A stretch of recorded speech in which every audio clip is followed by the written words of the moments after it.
Olá, crianças, tudo bem com vocês? Hoje a ProDébora veio trazer uma proposta muito bacana para vocês. Adivinha o que é?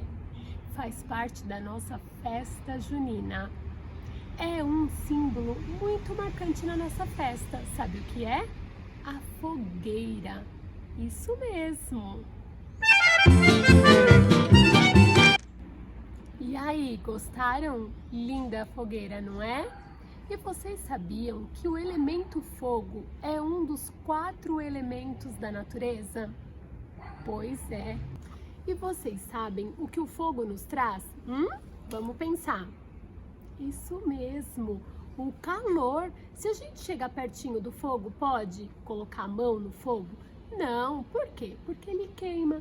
Então ele transmite calor, claridade. Aonde a gente acende uma fogueira, fica claro aquele espaço, né? E vocês sabiam que também a fogueira emite som? Pois é. Ó, para um pouquinho para vocês observarem.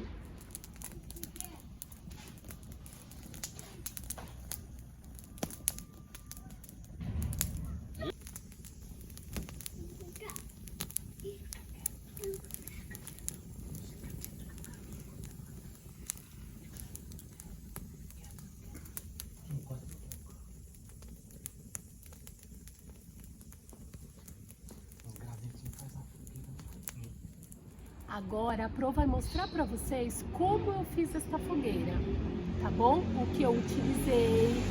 Combinado? Vem comigo então. Primeiro juntamos alguns gravetos que encontramos pelo quintal.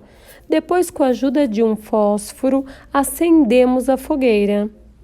Aguardamos todo o período até queimar os gravetos e por fim só sobraram as cinzas. E aí? Gostaram de apreciar o fogo? Em casa, nem sempre é possível a gente fazer uma fogueira, não é mesmo? A não ser que tenha um espaço reservado no quintal ou uma lareira dentro de casa. Mas outra maneira que vocês podem estar utilizando para estar apreciando o fogo é através da chama do fogão ou de uma vela. Claro que sempre com a presença de um adulto e mantendo distância para vocês não se queimarem. Combinado? Espero que vocês tenham gostado. Um beijo!